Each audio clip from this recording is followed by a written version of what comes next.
Endi e'tiboringizni tibbiyot mavzusiga qaratamiz. Sog'liqni saqlash sohasidagi islohotlar nafaqat milliy, balki mintaqaviy hamkorlikni ham yangi bosqichga olib chiqmoqda. Shu kunlarda mamlakatimizda o'tkazilgan Qozog'iston tibbiyot kunlari ham ana shu hamkorlikning yorqin namunasi bo'ldi.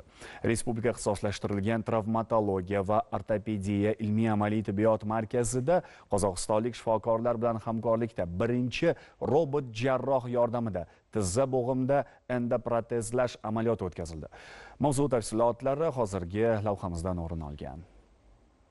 Mutaxassislarning aytishicha, murakkab jarrohlik amaliyotini boshdan o'tkazgan bemor artrozning so'nggi bosqichida paydo bo'ladigan, harakatlanish qiyin, hatto imkonsiz bo'lgan bo'g'imdagi og'riq va zo'riqishdan aziyat chekib kelgan. Amerikada ishlab chiqarilgan noyob robotlashtirilgan tizim uning joniga oro kirdi. Shikastlangan sohani 3D skanerlash orqali robot jarroh bilan birga barcha parametrlarni matematik aniqlikda hisoblab, yasama a'zo o'rnatildi. Odatda ortopedik, travmatologik yo'nalishdagi amaliyotlar oson kechadigandek tuyuladi xayolimizga. Lekin unday emas. Shifokorlar aynan tizza bo'g'imning og'ir darajadagi artrozlarda murakkab jarrohlik amaliyotlarini tavsiya qilishadi. 65 yoshli onaxonda hozir shunday operatsiya o'tkazilyapti. Ya'ni tizza bo'g'imning total endoprotezlash amaliyoti. Biz uni noyob amaliyot deyapmiz. Xo'sh, noyobligi nimada? Noyobligi u robot yordamida bajarilyapti. Bu yerda robot bo'g'imlarni tekis qilib kesib berishda shifokorlarga yordam beryapti.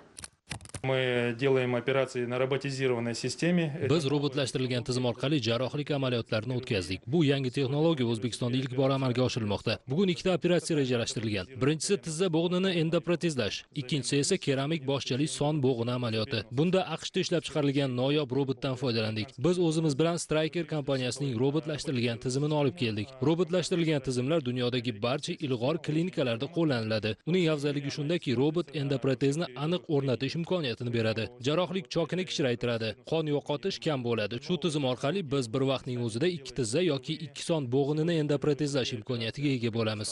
Bu bemorlar uchun juda qulay. Aslida endoprotezlash va umuman travmatologiya hamda ortopediya sohasidagi amaliyotlar, davolash va diagnostika usullari O'zbekistonda juda yaxshi rivojlangan. Biz Samarqandda, Farg'onada, Namanganda va Toshkentda bo'ldik. Ko'plab shifoxonalarda operatsiyalar o'tkazdik. O'zbekistonlik hamkasblarimiz bilan fikr almashib, tajriba orttiryapmiz.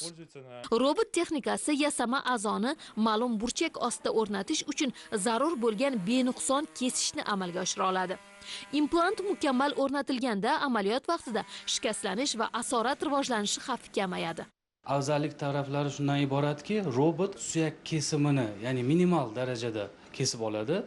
Suyak to'qimasini saqlagan holda jarrohlik amaliyotida bajarilayotgan paytida vrach tomonidan kelib chiqadigan asoratlarni oldini oladi. Buni noyobligi shundan iboratki, robot aynan shifokorga, ya'ni ortopedga bo'g'im yuzalarini tekis va asoratsiz, ya'ni xatoliklarsiz amalga oshirib, endoprotez o'rnatish uchun maxsus joy yasab beriladi va xirurgning vazifasi asosan endoprotez komponentlarini o'rnatish bilan yakunlanadi. Murakkab jarrohlik amaliyotlarida o'zbekistonlik shifokorlar qozog'istonlik hamkasblari bilan mahorat darslarini tashkil etib, sohani rivojlantirish bo'yicha fikr almashyapti, tajriba orttirishyapti.